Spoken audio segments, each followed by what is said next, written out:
സംസ്കാര സാഹിത്യ സംസ്ഥാന കമ്മിറ്റിയുടെ ആഭിമുഖ്യത്തിൽ കേരളത്തിനും മലയാളത്തിനും ഒരു മുഖവുരയുടെ ആവശ്യമില്ലാത്ത ചലച്ചിത്ര ലോകത്ത് കലാരംഗത്ത് ഏറെ പ്രശസ്തനായ, അതിനേക്കാൾ ഉപരിയായി ഇന്ത്യൻ നാഷണൽ കോൺഗ്രസിന്റെ പ്രവർത്തകൻ എന്നതിൽ അഭിമാനം കൊള്ളുന്നു എന്ന് മരിക്കുന്നിടം വരെ പരസ്യമായി പറയാൻ തന്റെ ഇടം കാട്ടിയ കലാകേരളത്തിന്റെ മുഖമായിരുന്ന ശ്രീ സലീം കുമാറിന്റെ അദ്ദേഹത്തെ സ്മരിക്കുന്നതിന് വേണ്ടിയാണ് ഇന്നിവിടെ ഒത്തുചേർന്നിട്ടുള്ളത്. അദ്ദേഹത്തെ സ്മരിച്ചുകൊണ്ട് ഇവിടെ പ്രഭാഷണം നടത്തുന്നത് ഏറെ ആദരണീയനായ കേരളത്തിന്റെ ആഭ്യന്തര വകുപ്പ് മന്ത്രി, കേരള പ്രദേശ് കോൺഗ്രസ് കമ്മിറ്റിയുടെ മുൻ അധ്യക്ഷനും അതുപോലെ തന്നെ കോൺഗ്രസ് പ്രവർത്തക സമിതി അംഗവും കൂടിയായ ശ്രീ രമേശ് ചെന്നിത്തല അവർകളാണ്. വേദിയിലും സദസ്സിലുമൊക്കെ പാർട്ടിയുടെയും അതുപോലെ തന്നെ ചലച്ചിത്ര മേഖലയിലെയും കലാരംഗത്തെയും ഒക്കെ ഒട്ടേറെ പ്രമുഖന്മാർ പങ്കെടുക്കുന്നു. ഇവിടെ എത്തിയവരെയെല്ലാം സംസ്കാര സാഹിത്യ സംസ്ഥാന കമ്മിറ്റിയുടെ പേരിൽ ആത്മാർത്ഥമായി സ്വാഗതം ചെയ്യുകയാണ്.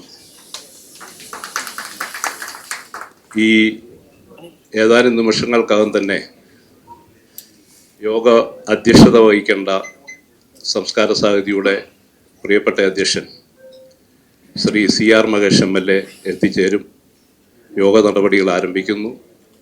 ബഹുമാന്യനായ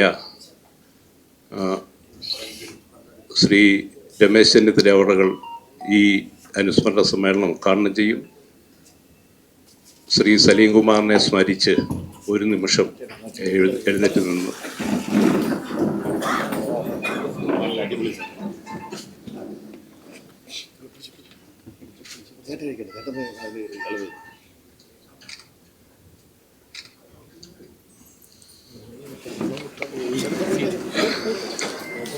ഈ യോഗം ഉദ്ഘാടനം ചെയ്യുന്നതിന് വേണ്ടി ആദരണീയനായ ശ്രീ രമേശ് ചെന്നിത്തല അവരെ ആദരപൂർവ്വം ക്ഷണിച്ചോളൂ. പ്രിയപ്പെട്ട യോഗത്തിന്റെ അധ്യക്ഷൻ, സംസ്കാര സാഹിതിയുടെ ഉപാധ്യക്ഷൻ, വർക്കിംഗ് പ്രസിഡന്റ് ശ്രീ പ്രദീപ് കുമാർ, മുൻ സംസ്കാര സാഹിതിയുടെ ചെയർമാനും മുൻ ഡെപ്യൂട്ടി സ്പീക്കറുമായ ശ്രീ പാലോട് രവി, പ്രിയങ്കരനായ നമ്മുടെ സഹോദരി സിനിമാ താരം കൂടിയായ പ്രിയങ്ക, പ്രിയപ്പെട്ട KPCC general secretary Shri Manakkad Suresh, സംഘടനാ ചുമതലയുള്ള ജനറൽ സെക്രട്ടറി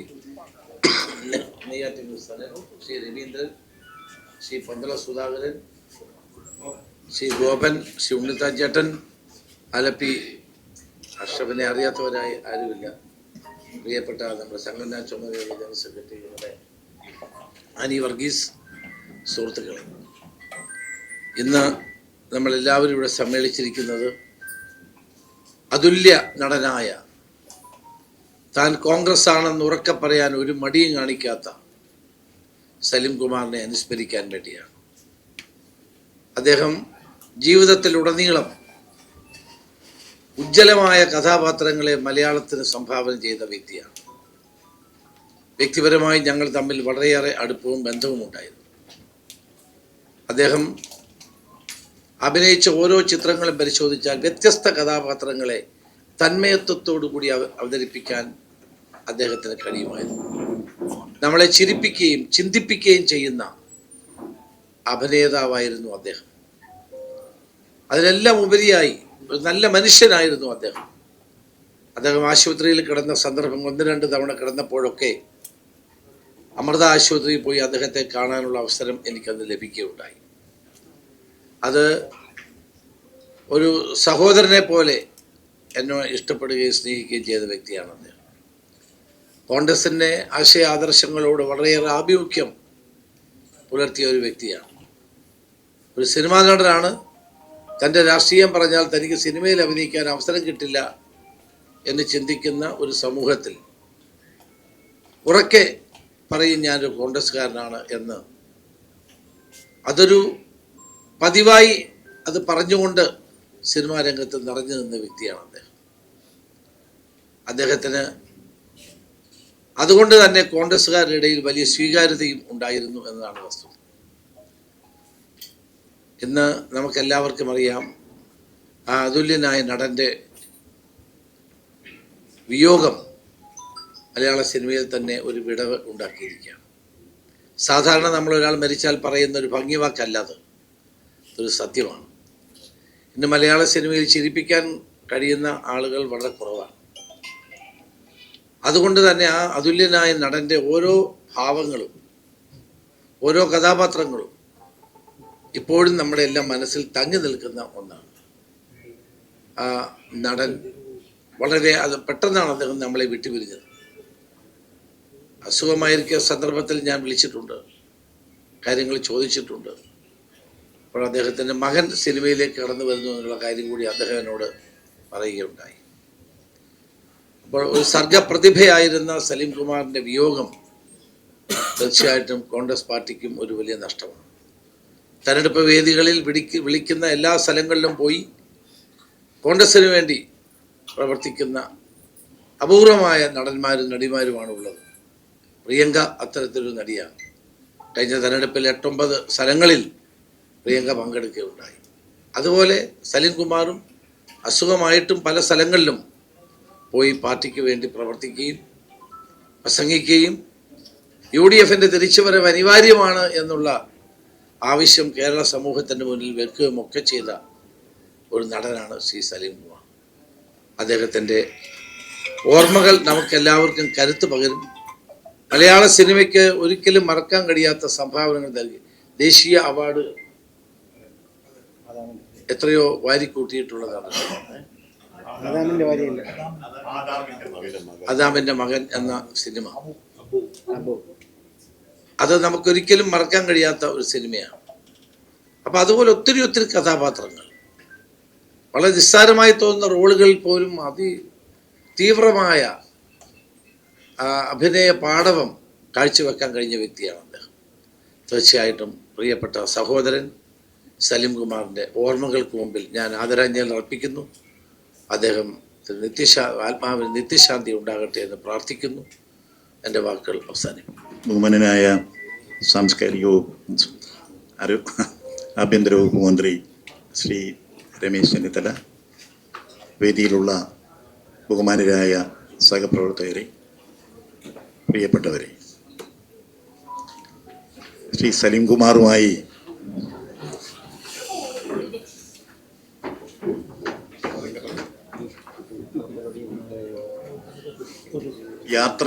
ഒരുമിച്ച് യാത്ര ചെയ്യാൻ ഭാഗ്യമുണ്ടായ ഒരാളാണ്. തിരുവനന്തപുരം മുതൽ ഡൽഹി വരെ യാത്ര ചെയ്യാൻ ഒരിക്കൽ ഒരവസരമുണ്ടായ ഒരാളാണ് ഞാൻ. മലയാള സിനിമയിൽ ആരെയും ഇമിറ്റേറ്റ് ചെയ്യാത്ത ഒരു അത്ഭുത കലാകാരനാണ് ശ്രീ സലീം കുമാർ. സ്വാഭാവികമായി നമ്മൾ ഈ സ്വാതന്ത്ര്യമെന്നും ഫ്രീഡമെന്നൊക്കെ നമ്മൾ കിട്ടുന്ന വേദികളിലെല്ലാം സംസാരിക്കും. പക്ഷെ ഇത്രയും തൻ്റെ വരുതിക്കനുസരിച്ച് ഒരു ഭാഷയെയും ഈ സ്വാതന്ത്ര്യത്തെയും ഉപയോഗിച്ചിട്ടുള്ള ഒരു കലാകാരൻ നമുക്ക് കേരളത്തിൽ കണ്ടെത്താൻ കഴിയില്ല. പറയേണ്ട കാര്യങ്ങൾ പറയേണ്ട സമയത്ത് പറയേണ്ടതുപോലെ മുഖത്ത് നോക്കി പറയാൻ കഴിയുന്ന ഒരു കലാകാരൻ. ഇവിടെ ബഹുമാനനായ ആഭ്യന്തര വകുപ്പ് മന്ത്രി ചൂണ്ടിക്കാണിച്ചതുപോലെ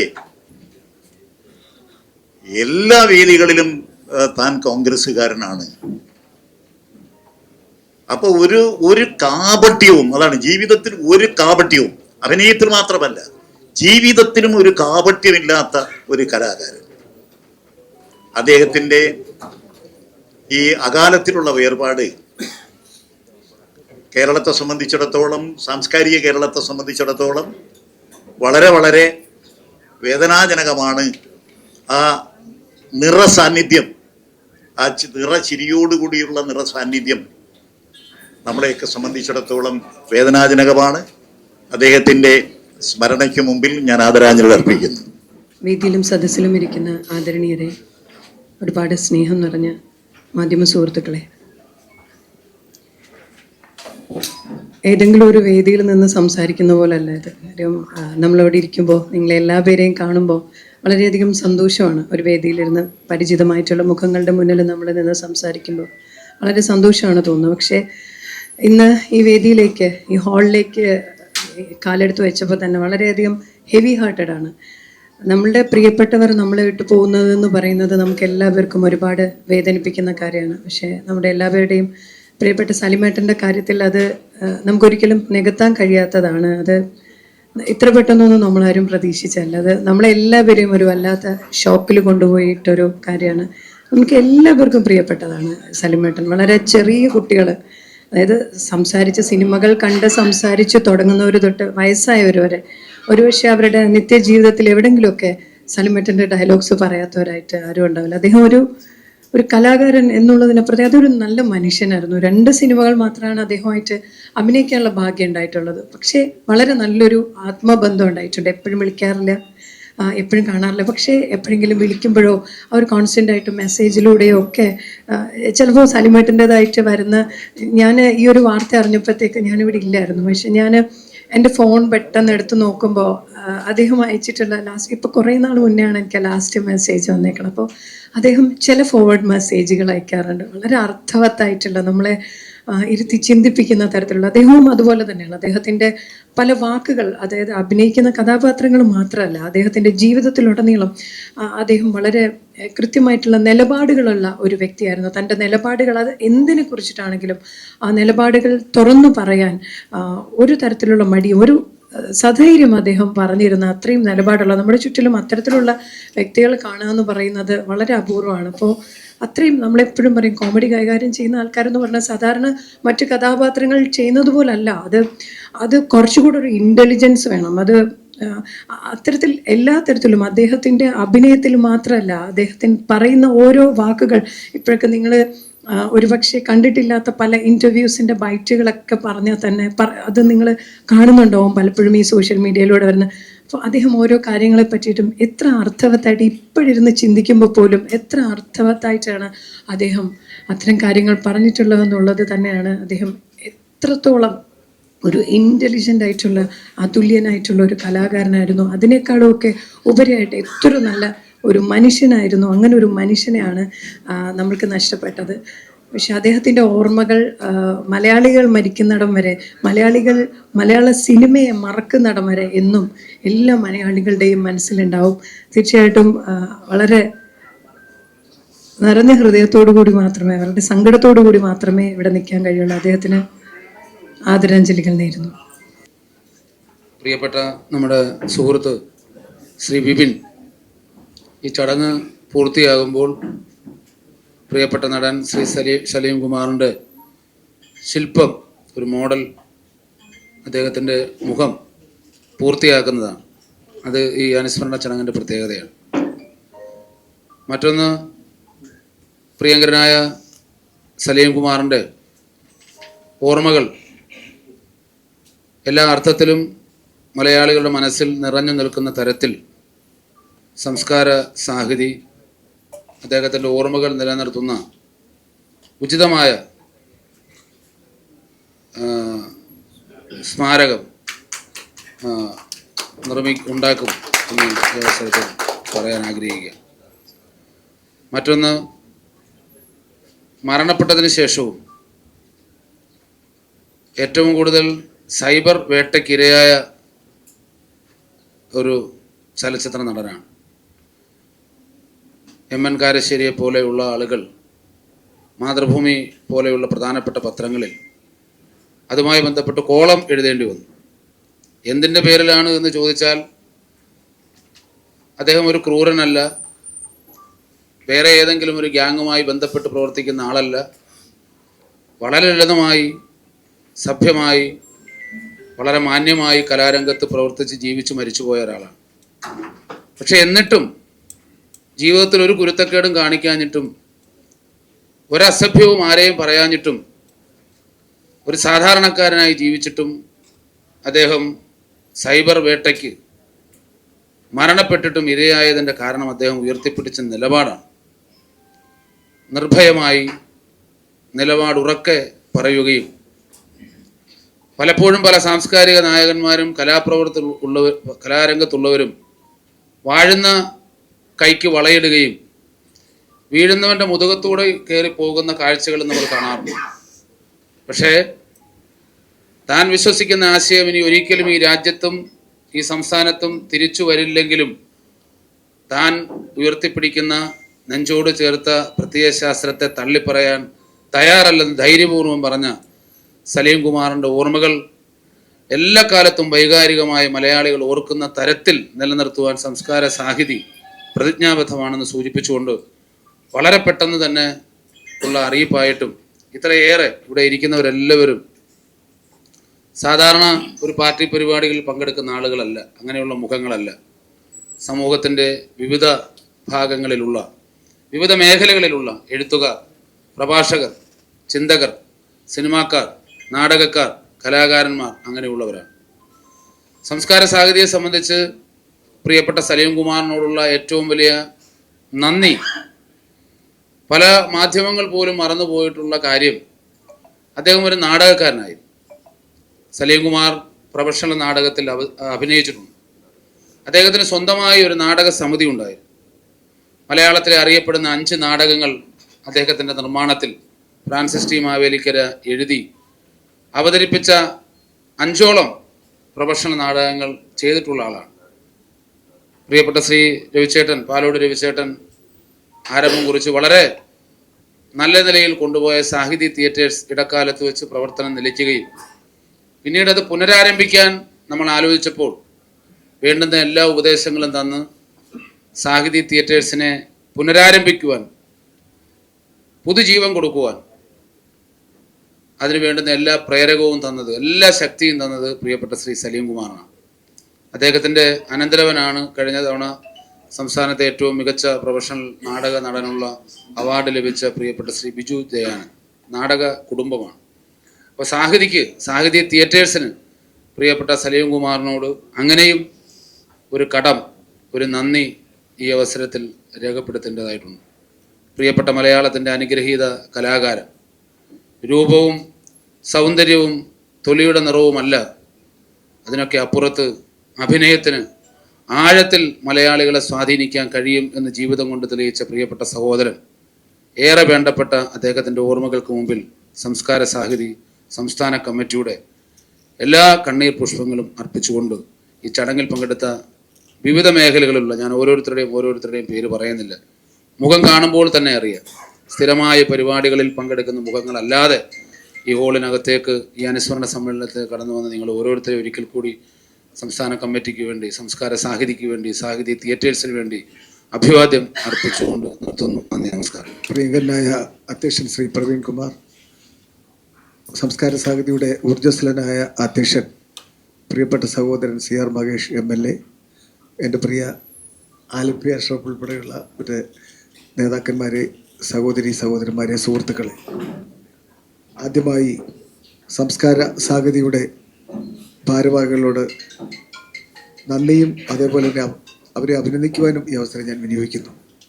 കാരണം കേരളം കണ്ട ഏറ്റവും നല്ല കലാകാരന്മാരിൽ ഒരാളായി മണ്ണിൽ നിന്നുകൊണ്ട് മനുഷ്യൻ്റെ ഹൃദയത്തിൽ തൊട്ട ഒരു കലാകാരൻ എന്നുള്ള നിലയിൽ എന്നെന്നും നമ്മൾ ഓർമ്മിക്കാൻ പോകുന്ന, അല്ലെങ്കിൽ നമ്മുടെ ഹൃദയത്തിൻ്റെ തിരശ്ശീലയിൽ എന്നും നിറഞ്ഞു നിൽക്കുന്ന പ്രിയപ്പെട്ട സലീം കുമാർ, ആ സലീം കുമാറിൻ്റെ ഓർമ്മകൾക്ക് മുമ്പിൽ പ്രണാമം അർപ്പിക്കുവാൻ മാത്രം ഈ അവസരം ഞാൻ വിനിയോഗിക്കുന്നു.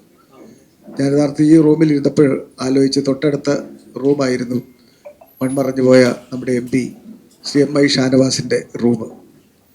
അപ്പോൾ ഇവിടെ ഇരുന്നുകൊണ്ട് ഷാനവാസ് സലീം കുമാറിനെ കുറിച്ച് പറയാറുള്ള ചില കഥകൾ, അതിലൊന്ന്, സലീം കുമാർ ഒരു നല്ല, ഈ ശ്രീ രമേശ് ചെന്നിത്തല ഞാനുമൊക്കെ പഴയ BK നായർ MPയുടെ തെരഞ്ഞെടുപ്പ് പ്രചരണത്തിൻ്റെ പൈലറ്റ് പ്രാസംഗികരായിരുന്നു എന്ന് പറയുന്ന പോലെ MI ഷാനവാസ് വടക്കേക്കര നിയോജകമണ്ഡലത്തിൽ മത്സരിച്ച സന്ദർഭങ്ങളിലെല്ലാം പൈലറ്റ് വാഹനത്തിൽ പ്രസംഗം നടത്തി മുന്നോട്ട് പോയത് സലീം കുമാറായിരുന്നു. സലീം കുമാർ അത് ആവേശത്തോടു കൂടി ഞങ്ങളോടൊക്കെ പറയുമായിരുന്നു.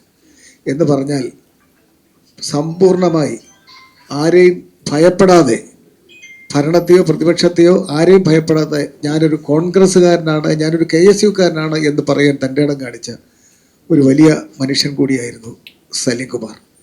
ഈ അടുത്ത ദിവസം നമ്മുടെ സുനിൽ P. ഇളയിടത്തിൻ്റെ ഒരു കുറിപ്പ് കണ്ടു. സുനിൽ P. ഇളയിടവും സലീം കുമാറും കൂടി ജൂനിയറും സീനിയറുമായി മല്യങ്കര കോളേജിൽ പഠിച്ച സന്ദർഭത്തിൽ എന്നും സംഘർഷമാണ്. ഞങ്ങളൊക്കെ അവിടെ KSU പ്രവർത്തനത്തിന് പോയി ഓടിയിട്ടുള്ളവരാണ്. അവിടെ സലീം കുമാർ പഠിക്കുമ്പോൾ സലീം കുമാറിനെ പലപ്പോഴും ഈ സംഘർഷത്തിൽ രക്ഷപ്പെടുത്തിയത് ഈ സുനിൽ ഇടയിടമാണ്. അപ്പോൾ സുനിൽ പിൽക്കാലത്ത് പറയും എന്നും അടിയുറച്ച സുനിൽ ഒരു ഇടതുപക്ഷക്കാരനാണ്, സലീം കുമാർ പക്ഷേ എന്നും ഒരു KSUക്കാരനാണ്, കോൺഗ്രസ്സുകാരനാണെന്ന് പറയുന്നതിൽ ഒരു അമാന്തവും കാണിച്ചില്ല, ധൈര്യവും കാണിച്ച ഒരാളാണ്. അതിൻ്റെ ഏറ്റവും വലിയ ഒരു ഉദാഹരണമാണ് ഈ കഴിഞ്ഞ തെരഞ്ഞെടുപ്പ് കാലത്ത് രമേശ് ചെന്നിത്തല ഇവിടെ സൂചിപ്പിച്ച യോഗങ്ങളിലൊക്കെ പങ്കെടുക്കുന്നതായിരുന്നു. ശ്രീ സലീം കുമാർ പ്രസംഗത്തിൻ്റെ ഒരു പ്രസംഗം അദ്ദേഹം വിടവാങ്ങിയതിന് ശേഷം നമ്മുടെ സോഷ്യൽ മീഡിയയിൽ വളരെയധികം പ്രചരിക്കുന്നുണ്ട്. അത് നിങ്ങളിൽ പലരും കണ്ടിട്ടുണ്ട് എന്നെനിക്കറിയാം, എങ്കിലും അത് ഓർമ്മിക്കുകയാണ്. നമ്മുടെ പഴയ മുഖ്യമന്ത്രി ശ്രീ പിണറായി വിജയൻ ഒരു പ്രസംഗം നടത്തി. അദ്ദേഹം പറഞ്ഞത്, ഈ അടുത്ത ഒരു ദിവസം ഒരു ചെറുപ്പക്കാരൻ ഒരു വ്യവസായി എന്നെ കാണാൻ വന്നു, ഒരു പ്രവാസി വ്യവസായി കാണാൻ വന്നു, എന്നോട് സംസാരിച്ചു. അപ്പോൾ മുഖ്യമന്ത്രി എന്ന നിലയിൽ ഞാൻ ചോദിച്ചു എന്താണ് ഞാൻ ചെയ്തു തരേണ്ടത്. അപ്പോൾ പ്രവാസി വ്യവസായി പറഞ്ഞു, എനിക്ക് കേരളം വളരെ ഇഷ്ടമാണ്, അതുകൊണ്ട് കേരളത്തിൽ ഒരു വ്യവസായം നടത്താനുള്ള എല്ലാ സൗകര്യങ്ങളും ബഹുമാനപ്പെട്ട മുഖ്യമന്ത്രി നടത്തി തരണം എന്ന് പറഞ്ഞു. അപ്പോൾ അന്നത്തെ മുഖ്യമന്ത്രി വളരെ അത്ഭുതത്തോടുകൂടി ചോദിച്ചു, അതിനെന്താ തിരക്കേട്, താൻ എന്തുകൊണ്ടാണ് ഇവിടെ തിരഞ്ഞെടുത്തത്? അപ്പോൾ ഇന്ത്യയിൽ ഏറ്റവും സമാധാനമുള്ള ഒരു പ്രദേശം കേരളമാണ്, അതുകൊണ്ടാണെന്ന് പറഞ്ഞു. ശരി, എന്താണ് നിങ്ങളുടെ ആ പ്രോജക്റ്റിൻ്റെ ഒരു ക്യാപിറ്റൽ ഇൻവെസ്റ്റ്മെൻറ്റ്? അപ്പോൾ ഈ വ്യവസായി പിണറായിയോട് അന്നത്തെ മുഖ്യമന്ത്രിയോട് പറഞ്ഞു 3 ലക്ഷം കോടി രൂപ. 3 ലക്ഷം കോടി രൂപ. അപ്പോൾ അദ്ദേഹം പറഞ്ഞു, ഞാൻ ഇരിക്കുന്ന കസേരയിൽ നിന്ന് മലന്നു പോയെന്ന് പറഞ്ഞു. അത്രയും തുക മുടക്കി കേരളത്തിൽ വ്യവസായം നടത്താൻ വന്ന ഒരാൾ ആരാടാ എന്നുള്ള ചിന്ത. ഇത് സലീം കുമാറിൻ്റെ ഭാഷയിൽ പറഞ്ഞാൽ, സലീം കുമാർ ഈ പ്രസംഗം കേട്ടതിന് ശേഷം സലീം കുമാർ ഇതാരാണ് ഇങ്ങനെ പറഞ്ഞ പ്രവാസി വ്യവസായി എന്ന് അന്വേഷിച്ച് അദ്ദേഹം ഒരു യാത്ര നടത്തി. അങ്ങനെ ആ യാത്ര എത്തിയത് നമ്മുടെ തൊട്ടടുത്തുള്ള ഇവിടുന്ന് ഒരു 1.5 കിലോമീറ്റർ അകലെയുള്ള പേരൂർക്കടയിലെ ഊളംപാറ മാനസിക ആശുപത്രിയിലായിരുന്നു. ഇത് അല്ല, നിങ്ങൾ ആലോചിച്ച് നോക്കി, എത്ര ശക്തമായ വിമർശനവും പ്രസംഗമാണ്. അത് വളരെ വളരെ സൗമ്യമായ ഭാഷയിൽ സലീം കുമാർ പ്രസംഗിച്ചത് നിങ്ങൾ മനസ്സിലാക്കണം. അപ്പോൾ അതുകൊണ്ട് അതൊക്കെ ഉള്ളിൽ തട്ടിയ ഒരു കോൺഗ്രസ്സുകാരനായതുകൊണ്ട് മാത്രമാണ് അങ്ങനെ പറഞ്ഞത്. സലീം കുമാറിൻ്റെ സേവനം ഒരുപാട് നമുക്ക് സ്വീകരിക്കാൻ കഴിഞ്ഞിട്ടില്ലെങ്കിലും ഞാനിവിടെ നന്ദിപൂർവ്വം ഇവിടെ മഹേഷ് നാടകത്തിൻ്റെ കാര്യം പറഞ്ഞുകൊണ്ട് പറയുകയാണ്. നമ്മുടെ കേരളത്തിൽ KPCC ആദ്യമായി ശ്രീ രമേശ് ചെന്നിത്തല പ്രസിഡൻ്റായ സന്ദർഭത്തിലാണ് ജയ്ഹിന്ദ് TV ആരംഭിക്കാൻ തീരുമാനിച്ചത്.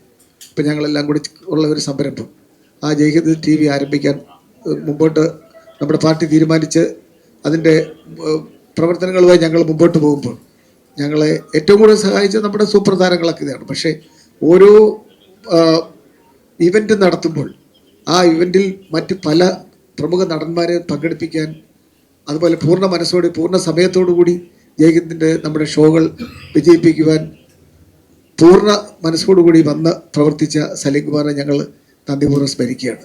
അങ്ങനെ എല്ലാ മേഖലകളിലും നിറഞ്ഞു നിന്ന ഒരു സാധാരണ പൊക്കാളി കർഷകനായ സലീം കുമാർ നമ്മുടെ പുണ്യമാണ് എന്ന കാര്യം സംശയമില്ല. എന്നുമെന്ന് നമ്മുടെ മനസ്സിൻ്റെ തിരശ്ശീലയിൽ സജീവമായി സലീം കുമാർ നിൽക്കും. ആ സലീം കുമാറിൻ്റെ ഓർമ്മകൾക്ക് ആദരാഞ്ജലി അർപ്പിച്ചുകൊണ്ട് സംസ്കാര സാഗതി ഇത്തരത്തിലുള്ള ഒരു ചടങ്ങ് സംഘടിപ്പിച്ചത് വളരെ മാതൃകാപരമാണ്. ഇതിൽ പങ്കെടുക്കാൻ ജീവിതത്തിൻ്റെ വിവിധ തുറകളിൽ നിന്നുള്ളവരാണ് ഇവിടെ എത്തിച്ചേർന്നിട്ടുള്ളത്. അതൊരു വലിയ അനുഗ്രഹമായി ഞാൻ കാണുന്നു. വീണ്ടും വീണ്ടും ആ പ്രിയ സഹോദരൻ്റെ ഓർമ്മകൾക്ക് മുമ്പിൽ ബാഷ്പാഞ്ജലി അർപ്പിക്കുന്നു. പ്രമുഖ ചലച്ചിത്ര താരം ശ്രീ രവീന്ദ്രൻ സ്മരിക്കുന്നു. ഇരിക്കുന്ന മഹൽ വ്യക്തികളെ, മാധ്യമ സുഹൃത്തുക്കളെ, ഈ അനുശോചനത്തിൽ പങ്കെടുക്കാൻ വന്നിരിക്കുന്ന ഇദ്ദേഹത്തെ സലീം കുമാറിനെ ഇഷ്ടപ്പെടുന്ന വ്യക്തിത്വങ്ങളെ, അധികം ഒന്നും സംസാരിക്കുന്നില്ല. കാരണം അധികം ഒന്നും സംസാരിക്കുന്നില്ല കാരണം ഇന്ന് ഒരു സുഹൃത്തെന്ന് പറയാം, അല്ലെങ്കിൽ ഒരു സഹപ്രവർത്തകൻ എന്ന് പറയാം, അതിലുപരി ഞങ്ങൾ വേറെ നല്ലൊരു ആത്മബന്ധം ഉണ്ടായിരുന്നു. കാരണം അദ്ദേഹം അവാർഡ് കിട്ടിയ ആദാമിൻ്റെ മകനാണ്. ഞാൻ ഒരുപാട് വേദികളിൽ ഇത് പ്രദർശിപ്പിച്ചിട്ടുണ്ട്. ഞാൻ ഫെസ്റ്റിവൽ നടത്തുമ്പോൾ ഇന്ത്യക്ക് പുറത്തും ഇന്ത്യയിലും കേരളത്തിനകത്തെല്ലാം. അതുകൊണ്ട് എപ്പോഴും അദ്ദേഹത്തിന് ഭയങ്കര സന്തോഷമായിരുന്നു. കാരണം ഒരു കോമഡിയൻ അല്ലാതെ തന്നെ താനൊരു നല്ല നടനാണ്. സംസ്ഥാന കമ്മിറ്റിയുടെ ജനറൽ കൺവീനർ കൂടിയായ ചലച്ചിത്ര സംവിധായകൻ ശ്രീ ആലപ്പി അഷറഫ്. തമിഴിലെ കണ്ണദാസൻ എഴുതിയ ഒരു വരിയുണ്ട്, വാഴ്ந்தவர் കോടി മറൈந்தவர் കോടി മക്കളിൽ മനതിൽ നിൽപ്പവർ യാർ. മക്കളെന്ന് തമിഴ് പറഞ്ഞ ജനങ്ങളുടെ. ഇവിടെ കോടിക്കണക്കിന് ആളുകൾ വന്ന് ജീവിച്ചിട്ടുണ്ട്, കോടിക്കണക്കിന് പേര് നമ്മളെ വിട്ടുപോയിട്ടുമുണ്ട്. പക്ഷെ ജനങ്ങളുടെ മനസ്സിൽ നിൽക്കുന്നത് ആരാണ് എന്നുള്ളതാണ് ചോദ്യം. ജയന്റെയും കലാഭവൻ മണിയുടെയും മരണശേഷം ഇത്രയധികം ജനങ്ങൾ കൂടിയതും ജനങ്ങൾ വിഷമിച്ചതുമായ ഒരു സാഹചര്യം മലയാള സിനിമയിൽ ഉണ്ടായിട്ടില്ല. ജയൻ 41-ാമത്തെ വയസ്സിലും കലാഭവൻ മണി 45-ാമത്തെ വയസ്സിലും സലീം കുമാർ 55-ാമത്തെ വയസ്സിലും ആ കാലത്തിൽ തന്നെയാണ് പൊലിഞ്ഞുപോയത്. അതെല്ലാം വ്യത്യസ്തമായി ജനങ്ങളുടെ മനസ്സിൽ പതിഞ്ഞവരായിരുന്നു ഇവരൊക്കെ. നമുക്കൊരിക്കലും മറക്കാൻ പറ്റാത്ത ഈ 3 പേരും. ഇവിടെ അതിൽ നിന്നൊക്കെ വ്യത്യസ്തരായി നമുക്ക് കോൺഗ്രസ്സുകാർക്ക് പ്രത്യേകിച്ച് ആഹ്ലാദം പകരുന്നത് അദ്ദേഹം ജനിച്ചപ്പോൾ തൊട്ട് അവസാന നിമിഷം പുതപ്പിച്ച് ത്രിവർണ പതാകയിൽ പുതപ്പിച്ച് കൊണ്ടുപോകുന്നതുവരെ അദ്ദേഹം ഒരു പച്ച കോൺഗ്രസ്സുകാരൻ മാത്രമായിരുന്നു. അദ്ദേഹത്തിന്റെ നിലപാടായിരുന്നു അതിൽ ഏറ്റവും പ്രധാനം. നേരത്തെ ചെയർമാൻ പറഞ്ഞതുപോലെ നമ്മളില്ലാത്ത, ഭരണമില്ലാത്ത ആ 10 വർഷക്കാലം അല്ലെങ്കിൽ വരില്ല എന്ന് കരുതിയിരുന്ന കാലത്തും ഞാൻ കോൺഗ്രസ് ആണെന്ന് ചങ്കൂറ്റത്തോടെ പറഞ്ഞിട്ടുള്ള ഒരു വ്യക്തിത്വമായിരുന്നു അദ്ദേഹത്തിന്റെ. പല നിലപാടുകളിൽ അദ്ദേഹത്തിന്റെ മരണാനന്തര ചടങ്ങുകളെ കുറിച്ചാണെങ്കിലും എല്ലാത്തിനും അദ്ദേഹത്തിൻ്റെതായ നിലപാടുകൾ ഉണ്ടായിരുന്നു. നേരത്തെ പറഞ്ഞതുപോലെ തന്നെ അദ്ദേഹം സിനിമാ ഫീൽഡിൽ, സിനിമാ ലോകത്ത് ഒരാളെയും ചതിച്ചതായി ഒരു പരാതി ഉണ്ടായിട്ടില്ല, ഒരാളെയും മോശമായി പരാമർശിച്ച ഒരു പരാതി ഉണ്ടായിട്ടില്ല, ഒരാളെയും വ്യക്തിഹത്യ നടത്തിയതായിട്ട് ഒരു പരാതി ഉണ്ടായിട്ടില്ല, ഒരു സ്ത്രീകളെയും അപമാനിച്ചതായിട്ട് ഒരു പരാതി ഉണ്ടായിട്ടില്ല. അത്ര ഒരു വ്യക്തിത്വം ഉണ്ടായിരുന്ന ഒരാളായിരുന്നു സലീം കുമാർ. അദ്ദേഹത്തിന്റെ ഓർമ്മകളുടെ മുൻപിൽ കണ്ണീർ പ്രണാമം അർപ്പിച്ചുകൊണ്ട് നിർത്തുന്നു. നന്ദി, നമസ്കാരം. ബഹുമാന്യനായ കെ സുദർശനൻ സ്മരിക്കുന്നു. വേദിയിലും സദസ്സിലും സന്നിഹിതരായിരിക്കുന്ന എല്ലാവർക്കും എൻ്റെ നമസ്കാരം. യേശുദാസിൻ്റെ പാട്ട് കേൾക്കാതെ മലയാളിയുടെ ഒരു ദിവസം കടന്നു പോകുന്നില്ല എന്ന് പറയുന്നത് പോലെ ട്രോളുകളില്ലാതെ മലയാളിയുടെ ഒരു ദിവസം കടന്നു പോകുന്നില്ല. ഇപ്പോൾ കാണുന്ന എല്ലാ ട്രോളുകളുടെയും ഗോഡ് ഫാദർ ആയിരുന്നു ശ്രീ സലീം കുമാർ. മലയാളിക്ക് എന്തിനോടെങ്കിലും വിയോജിക്കണമെങ്കിൽ, രാഷ്ട്രീയമായി പ്രതികരിക്കണമെങ്കിൽ എല്ലാത്തിനും സലീം കുമാറിൻ്റെ പഴയകാല മാനറിസങ്ങളും ഡയലോഗുകളും ആവശ്യമായി വന്നിരിക്കുന്ന വിധത്തിൽ നമ്മുടെ സാധാരണ ജീവിതത്തെ സ്വാധീനിക്കുകയും സാധാരണക്കാരൻ്റെ വികാര പ്രകടനത്തിൻ്റെ മുദ്രയായി മാറുകയും ചെയ്ത നടനാണ് അദ്ദേഹം. മലയാളത്തിൽ ഇത്രയേറെ സ്വാധീനിച്ച, ശരീരഭാഷ തന്നെ അഭിനയത്തിൻ്റെ ഭാഷയാക്കി മാറ്റിയ മറ്റൊരു നടനില്ല. ചില നക്ഷത്രങ്ങൾ ആകാശത്തിൽ പ്രകാശിക്കുകയും അസ്തമിക്കുകയും ചെയ്യും. പക്ഷേ സലീം കുമാർ എന്ന നക്ഷത്രം നമ്മുടെ മനസ്സിൽ എന്നെന്നും നിലനിൽക്കും. ഒരു ചിരിയായി കടന്നു വന്ന് അതൊരു വേദനയായി, സാധാരണക്കാരൻ്റെ വിഹ്വലതയായി, സ്വപ്നമായി, സങ്കല്പമായി, അതിൻ്റെ എല്ലാം ആൾരൂപമായി, ആവിഷ്കാരമായി മാറിയ ഈ നടന്റെ ഓർമ്മകൾക്ക് മുന്നിൽ കണ്ണീർ പുഷ്പങ്ങൾ അർപ്പിച്ചുകൊണ്ട് ഞാൻ എൻ്റെ വാക്കുകൾ ചുരുക്കുന്നു. പ്രമുഖ ചലച്ചിത്ര സംവിധായകൻ ശ്രീ ജോസ് തോമസ്. പ്രിയമുള്ളവരെ, എൻ്റെ 30 വർഷത്തെ ബന്ധം സലീം കുമാറിൻ്റെ 7 സിനിമയിൽ അഭിനയിച്ചു. അദ്ദേഹത്തിൻ്റെ 3ാമത്തെ സിനിമ എൻ്റെ സിനിമയായിരുന്നു, മാട്ടുപ്പെട്ടി മച്ചാൻ. ഞാൻ അന്ന് മുതൽ ഒരാത്മബന്ധം സൂക്ഷിക്കുന്നൊരു കാര്യമുണ്ട്. അദ്ദേഹം അഭിനയിക്കാൻ വന്നു, പുതിയ ആളല്ലേ, ടെലിവിഷനിലൊക്കെ ചില പ്രോഗ്രാം അവതരിപ്പിച്ചിട്ടുണ്ട്. ഇദ്ദേഹം വന്നു, ഞാനൊരു ക്ലൈമാക്സ് ഷൂട്ട് ചെയ്യുന്ന സമയത്ത് ഇദ്ദേഹത്തെ കാണുന്നില്ല. അപ്പോൾ എല്ലാ ആർട്ടിസ്റ്റുകളും ഉണ്ട്. ഇദ്ദേഹം ഒരു 2 മണിയായപ്പോഴാണ് ഷൂട്ട് തുടങ്ങുന്നത്. രാവിലെ മുതൽ എടുക്കുന്നു ഇദ്ദേഹത്തിൻ്റെ. അപ്പോൾ ഇദ്ദേഹത്തെ കാണുന്നില്ല. ഒരു അരമണിക്കൂർ അന്വേഷിച്ച് കഴിഞ്ഞപ്പോൾ ഷൂട്ട് ചെയ്യുന്ന വീടിൻ്റെ ടെറസിൻ്റെ മുകളിൽ കിടന്ന് ഉറങ്ങുകയാണ്. പ്രൊഡക്ഷൻ പോയി എന്ന് വിളിച്ചുകൊണ്ട് വന്നപ്പോൾ സ്വാഭാവികമായും ഞാൻ ദേഷ്യപ്പെട്ടു. ഞാൻ ഭയങ്കരമായിട്ട് ചൂടായി. എനിക്ക് ആരോടെങ്കിലും പറഞ്ഞിട്ട് പോയി കൂടെ. അപ്പോൾ ശരിക്കും അദ്ദേഹം കുറ്റക്കാരനായിരുന്നില്ല. കാറ്റ് കൊള്ളാൻ വേണ്ടി പോയി അവിടെ ഇരുന്ന് ഉറങ്ങിപ്പോയതാണ്. അദ്ദേഹം അതല്ല പറഞ്ഞത്. നിങ്ങൾ എപ്പോഴാണ് ഷൂട്ട് ചെയ്യും എന്ന് എനിക്കറിയാൻ ഞാൻ ജോലിസിനൊന്നും അല്ലല്ലോ എന്നാണ് എന്നോട്. ഞാൻ മറുപടി ഒന്നും പറഞ്ഞില്ല. മുകേഷ് അത് കഴിഞ്ഞ് ഒരുപാട് ദേഷ്യപ്പെട്ടു അയാളോട്. അയാൾ പറഞ്ഞു എനിക്ക് അങ്ങനെയാണ് പറയാൻ തോന്നി. അപ്പം ഞാൻ പിന്നീട് അദ്ദേഹത്തോട് പറഞ്ഞു, നിങ്ങളെ ഞാൻ ഇഷ്ടപ്പെട്ടതും ആത്മാർത്ഥമായി സ്നേഹിച്ചു, അതുകൊണ്ടാണ്. നാളെ നഷ്ടപ്പെട്ടു പോയേക്കാവുന്ന ഒരു ചാൻസ് പ്രതീക്ഷിച്ചൊന്നും മിണ്ടാതെ തലകുനിച്ച് നിൽക്കുന്നതിനേക്കാൾ മറുപടി പറഞ്ഞത് അതൊരു നിലപാടുള്ള ആൾക്ക് മാത്രം പറ്റുന്ന കാര്യമാണ്. പിന്നീട് ഒരു ലൊക്കേഷൻ ഞാൻ ചോദിച്ചു, നിങ്ങൾ എങ്ങനെയാണ് കോൺഗ്രസ്സുകാരനായത്? അപ്പോൾ അദ്ദേഹം പറഞ്ഞു, എൻ്റെ അച്ഛൻ വഞ്ചിയിൽ കയറ് കൊണ്ടുപോയി എറണാകുളം മാർക്കറ്റിൽ കൊടുക്കുന്ന ആളായിരുന്നു. എന്നെ കഷ്ടപ്പെട്ടാണ് പഠിപ്പിച്ചത്. എന്നെ പഠിപ്പിച്ചതിനൊരു കാര്യം, എനിക്ക് സംസ്കാരം ഉണ്ടാവണം.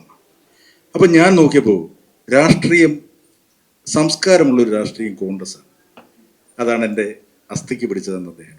അപ്പം ഞാനും കോൺഗ്രസ്സുകാരനാണ് എന്ന് പറഞ്ഞു വന്നപ്പോഴാണ് ആ സംസാരം ഉണ്ടായത്. അപ്പം എന്തുകൊണ്ടും നിലപാടുകൾ ഉണ്ടായിരുന്ന ഒരു മനുഷ്യൻ.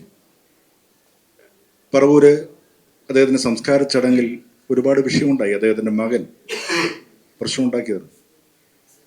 അവനെതിരെ സൈബർ പോരാളികൾ വന്നു. അവൻ്റെ പട്ടി ഷോ എന്നൊക്കെ പറഞ്ഞു.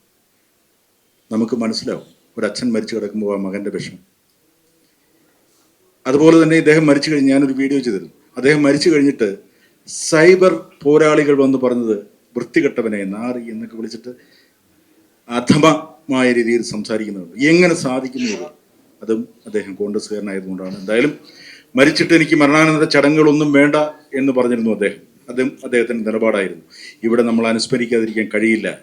ഒരു കലാകാരൻ എന്നതിലുപരി, നിലപാടുള്ളൊരു മനുഷ്യൻ എന്നതിലുപരി തികഞ്ഞ കോൺഗ്രസ്സുകാരൻ, ജന്മം കൊണ്ട് തന്നെ കോൺഗ്രസ്സുകാരനായ മനുഷ്യനെ ഞാൻ ഹൃദയപൂർവ്വം വീണ്ടും സ്മരിക്കുന്നു. പ്രിയപ്പെട്ട സലീംകുമാർ, ആദരാഞ്ജലി. നമ്മുടെ ഈ അനുസ്മരണ സമ്മേളനം ആരംഭിച്ചപ്പോൾ ഇവിടെ സൂചിപ്പിച്ചതുപോലെ ശ്രീ സലീം കുമാറിൻ്റെ ശില്പം ഇവിടെ രൂപപ്പെടുത്തിയെടുക്കുന്ന ശ്രീ ശില്പി ശ്രീ വിപിൻ, അദ്ദേഹം 2 വാക്ക് ഈ അനുസ്മരിച്ചുകൊണ്ട് സംസാരിക്കും. എല്ലാവർക്കും നമസ്കാരം. എൻ്റെ പേര് വിപിൻ വിജയ് എന്നാണ്. ഒരു ശില്പിയാണ്, അതോടൊപ്പം തന്നെ ഒരു കോളേജ് അധ്യാപകനും കൂടെയാണ്. അപ്പോൾ ഇങ്ങനെ ഒരു കാര്യം ഇന്നലെ രാത്രിയാണ് ശ്രീ ഓപൻ ചേട്ടൻ എന്നെ വിളിച്ച് പറയുന്നത്. അപ്പോൾ പെട്ടെന്നുള്ളൊരു തയ്യാറെടുപ്പായിരുന്നു. അതിൽ എത്രത്തോളം നന്നായെന്ന് എനിക്കറിയില്ല. അദ്ദേഹത്തിനോടുള്ളൊരു ആദരം, കാരണം നമ്മൾ സ്കൂളിൽ പഠിച്ചു തുടങ്ങിയ സമയം മുതലേ തന്നെ ജഗതി സാറ്, അതുപോലെ സലീംകുമാർ സാറ്. അപ്പോൾ ജഗതി സാറിന് ശേഷം എനിക്ക് ഏറ്റവും കൂടുതൽ ഇഷ്ടപ്പെട്ട ഒരു ഹാസ്യ നടനെന്ന് പറയുന്നത് സലീം സാറാണ്. അപ്പോൾ അദ്ദേഹം ചെയ്തു വച്ചിരിക്കുന്ന കഥാപാത്രങ്ങൾ അത്രത്തോളം നേരത്തെ ഇവിടെ സംസാരിച്ച പോലെ ട്രോളായിട്ടൊക്കെ ഒരുപാട് ഉപയോഗിക്കപ്പെടുന്നുണ്ട്. അപ്പോൾ അത്രയും ഒരു എന്താ പറയുക, ഒരു ഹാസ്യത്തിൽ ഇത്രയും വളരെ നല്ല രീതിയിൽ കൈകാര്യം ചെയ്ത ഒരാളിനെ ആദരിക്കുക എന്നുള്ളത് ഒരു കലാകാരൻ എന്ന നിലയിൽ എൻ്റെയും കൂടെ ഒരു ആവശ്യമാണ്. അപ്പോൾ അതുകൊണ്ടാണ് ഞാൻ ഇങ്ങനൊരു കാര്യം ചെയ്തത്. അതോടൊപ്പം തന്നെ ശില്പകലയെ പൊതുസമൂഹത്തിന് പരിചയപ്പെടുത്തുക, അതും കൂടെ ഈ ഒരു ഉദ്ദേശമുണ്ട്. കാരണം ശില്പികളും ചിത്രകാരന്മാരും കുറച്ച് പിന്നോക്കം നിൽക്കുന്ന ഒരു സാഹചര്യമാണ് നിലവിലുള്ളത്. അപ്പോൾ അതും മാറ്റിയിട്ട് ശില്പം എങ്ങനെയാണ് ലൈവായിട്ട് ചെയ്യുന്നത്, അതിൻ്റെ കുറച്ച് കാര്യങ്ങളും കൂടെ പൊതുസമൂഹത്തിൽ എത്തിക്കുക എന്നുള്ള ഉദ്ദേശത്തോടെയാണ് ഈ ഒരു കാര്യം ചെയ്തത്. എന്തായാലും ഈ ഒരു കാര്യത്തിന് വേണ്ടിയിട്ട് എനിക്ക് അവസരം നൽകിയ എല്ലാവർക്കും നന്ദിയും സ്നേഹം അറിയിക്കുന്നു. നന്ദി രേഖപ്പെടുത്തുന്നതിന് വേണ്ടി സംസ്കാര സാഹിതി തിരുവനന്തപുരം ജില്ലാ ചെയർമാൻ ശ്രീ പൂഴ്നാട് ഗോപനെ ക്ഷണിച്ചു. വേദിയിലും സദസ്സിലുമുള്ള പ്രിയപ്പെട്ടവരെ, വളരെ ചുരുങ്ങിയ സമയം കൊണ്ട് ആണ് ഇത്തരത്തിലൊരു അനുസ്മരണ സമ്മേളനം നടത്താൻ സംസ്ഥാന കമ്മിറ്റി തീരുമാനിച്ചത്. അത് നമ്മളെ സംബന്ധിച്ചിടത്തോളം സംസ്കാര സാഹിതിയുടെ അംഗമാണ് ശ്രീ സലീംകുമാർ. നമ്മളത് പറയുന്നത്, സംസ്കാര സാഹിതിയുടെ മെമ്പർഷിപ്പ് ക്യാമ്പയിൻ നടക്കുമ്പോൾ തിരുവനന്തപുരത്തും കേരളത്തിലുള്ള വളരെ പ്രഗത്ഭരായ പലരോടും സംസ്കാര സാഹിതിയുടെ മെമ്പർഷിപ്പ് എടുക്കുമോ എന്ന് ചോദിച്ചപ്പോൾ പരസ്യമായി ഒന്ന് മെമ്പർഷിപ്പ് എടുക്കാല്ല, പരിപാടിയിലൊക്കെ വിളിച്ചാൽ വരാമെന്ന് പറയുന്നിടത്ത് സംസ്കാര സാഹിതിയുടെ മെമ്പർഷിപ്പ് ഇങ്ങോട്ട് ചോദിച്ച് ചെയർമാൻ്റെ കയ്യിൽ നിന്ന് ഏറ്റുവാങ്ങിയ ആളാണ് സലീംകുമാർ. അതുകൊണ്ട് തന്നെ അദ്ദേഹത്തോട് എല്ലാ കാലവും സംസ്കാര സാഹിതി കടപ്പെട്ടിരിക്കും. വളരെ ചുരുങ്ങിയ സമയം കൊണ്ട് അദ്ദേഹത്തിൻ്റെ ഒരു അനുസ്മരണം നടത്തി ഇവിടെ പങ്കെടുക്കാൻ എത്തിച്ചേർന്ന എല്ലാവരെയും ഒറ്റ വാക്കിൽ നന്ദി രേഖപ്പെടുത്തുന്നു. അതുപോലെ മാധ്യമ സുഹൃത്തുക്കൾ, എൻ്റെ പ്രിയ സുഹൃത്ത് ബിപിൻ, നമ്മൾ അനുസ്മരണങ്ങൾ എല്ലാ കാലവും എല്ലാവർക്കും നടത്താറുണ്ട്. പക്ഷേ അത് വ്യത്യസ്തമാകണം എന്നൊരു ചിന്തയിൽ സലിംകുമാറിൻ്റെ ഒരു ലൈവ് ശില്പം നമ്മുടെ മുന്നിൽ വെച്ചാണ് അദ്ദേഹം ഇവിടെ നിർമ്മിച്ചത്. അത് അദ്ദേഹത്തിനുള്ള ഒരു ആദരമാണ്. അതിനൊന്ന് ശ്രീ ബിപിൻ, മാധ്യമ സുഹൃത്തുക്കൾ, ഇതിൽ പങ്കെടുത്ത മുഴുവൻ ആളുകൾക്കും, നേതാക്കൾക്കടക്കം എല്ലാവർക്കും സംസ്കാര സാഹിതിയുടെ പേരിലുള്ള നന്ദിയും സ്നേഹവും അറിയിക്കുന്നു.